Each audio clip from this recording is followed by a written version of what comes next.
সুপ্ৰভাত কৃষক বন্ধুসকল, ৰদালি কৃষি ফাৰ্মলৈ আপোনালোকক স্বাগতম জনাইছোঁ। আজি বিশ্বকৰ্মা পূজা সকলোলৈ এই দুকমুকালিতে শুভেচ্ছা থাকিল আৰু সকলোৱে যাতে সুখে শান্তিৰে বিশ্বকৰ্মা পূজা পালন কৰক আৰু বিশ্বকৰ্মাৰ আশীৰ্বাদত যাতে চাইণ্টিষ্টবিলাকে বিভিন্ন ধৰণৰ সা সঁজুলি আমাৰ কৃষকসকলক বা কৰ্মকৰ্তাসকলক যোগান ধৰক, যিবিলাকৰ জৰিয়তে যাতে আমি কম শক্তি প্ৰয়োগ কৰি অধিক কাম কৰিব পাৰোঁ সহজতে সোনকালে।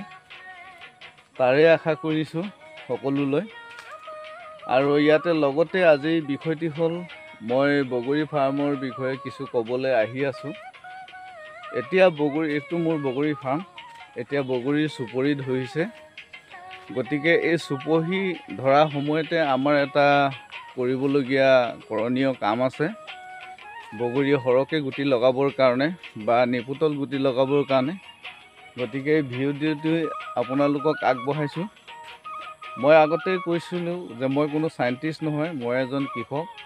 তথাপিতো অভিজ্ঞতাৰ ভিত্তিত যিখিনি মই পাইছোঁ সেইখিনিকে মই আপোনালোকলৈ আগবঢ়াবলৈ গৈ আছোঁ। আজি কেইবাবছৰ ধৰি মই কৰি আছোঁ খেতি, গতিকে আপোনালোকক আজি মই দেখাম যে বগৰী এতিয়া চুপহি আহিছে, বগৰী ফুলা নাই, এই সময়তে আমি কি মেডিচিন প্ৰয়োগ কৰিব লাগে সেই কথাটোৱে আপোনালোকক মই জনাব গৈ আছোঁ। আপোনালোকে আমাৰ ভিডিঅ'ৰ লগত থাকিব। বন্ধুসকল, আপোনালোকক দেখাবলৈ গৈ আছোঁ। আপোনালোকে এতিয়া চাব, এইবিলাক বগৰী ফাৰ্মৰ এতিয়া জাষ্ট চুপহি আহিছে, ফুলবোৰ ফুলা নাই, মেল খোৱা নাই। চুপহি আহিছে, দুই এপাহ ক'ৰবাত মেল খাইছে। এইবিলাক চুপহি আহিছে। এই সময়তে আপোনালোকে এই বগৰী গছত কীটনাশক স্প্ৰে কৰিব দুবাৰমান, এসপ্তাহতে দুবাৰমান স্প্ৰে কৰি দিব। আৰু কেলছিয়ামযুক্ত ভিটামিন আপোনালোকে এবাৰ স্প্ৰে কৰিব। তাৰ পাছতে যেতিয়া বগৰীৰ ফুল সম্পূৰ্ণকৈ ফুলি যাব, তেতিয়া আপোনালোকে কীটনাশক স্প্ৰে কৰাৰ পৰা বিৰত থাকিব। এবাৰমান যদি আপোনালোকে ফাংগাচাইড স্প্ৰে কৰি দিয়ে, বেবিষ্টিন নাইবা চাৰ্প যদি এবাৰমান ফুলত আপোনালোকে স্প্ৰে কৰি দিয়ে, তেতিয়াহ'লে আৰু ফুলত ফাংগাছ লগাটো খুব কমি যাব। আপোনালোকে এতিয়া চুপহি হৈ থাকোঁতেই আমি সদায় বগৰী খেতিত কীটনাশক আৰু ভিটামিন স্প্ৰে কৰিব লাগে। যদি আমি ফুলাৰ সময়ত কীটনাশক স্প্ৰে কৰোঁ, তেতিয়াহ'লে ফুলবিলাক ফুলৰ পৰাগযোগ ঘটাব পৰা মৌ-মাখিবিলাক নাহিব, তেতিয়াহ'লে ফলনটো কমকৈ হোৱাৰ সম্ভাৱনা থাকে।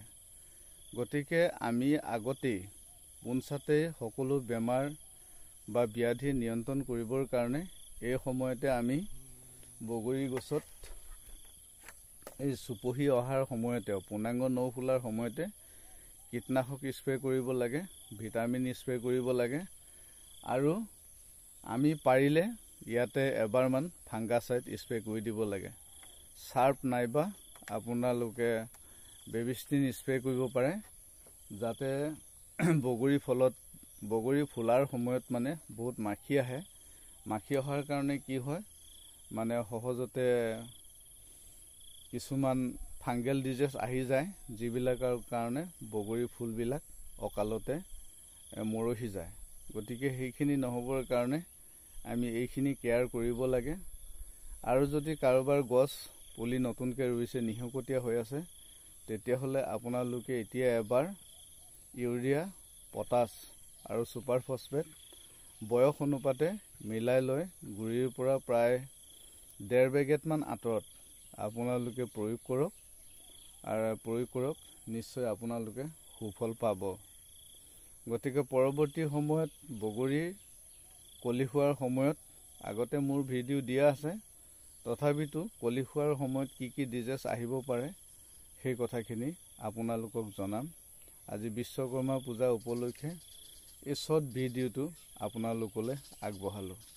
গতিকে ধন্যবাদ। আপোনালোকে আমাৰ ভিডিঅ'ৰ লগত থাকিব, ভাল পালে লাইক কমেণ্ট শ্বেয়াৰ কৰিব। আমি অভিজ্ঞতাৰ পৰা যিবিলাক কথা কৈ আছোঁ এইবিলাক এনে ফকতীয়াকৈ কোৱা নাই। বহু সময়ত ভিডিঅ'বিলাক আমি দেখোঁ, বিভিন্ন দেশৰ বা অন্যান্য ইউটিউবাৰবিলাকে বিভিন্ন সময়ত কিছুমান প্ৰপ নথকা কিছুমান কথা কৈ থাকে, যিবিলাকৰ কাৰণে আমাৰ খেতিয়কবিলাকে সেইবিলাক প্ৰয়োগ কৰি পেলাই সুফল বা ছাকচেছ হোৱা দেখা নাযায়। তেনেকুৱা যথেষ্ট খেতিয়ক আমি লগ পাইছোঁ। তেওঁলোকে আমাক কয় যে ইউটিউবত চাই এইখিনি কৰিছিলোঁ, এইটো হোৱা নাই। গতিকে প্ৰেক্টিকেল ফিল্ডত আমি যিখিনি পাইছোঁ সেইখিনিহে আমি আপোনালোকক জনাবলৈ চেষ্টা কৰিছোঁ, যাতে ফাৰ্মাৰ্ছৰ কিঞ্চিত উপকাৰ হয়। ধন্যবাদ। জয় অসম, জয় হিন্দ। এই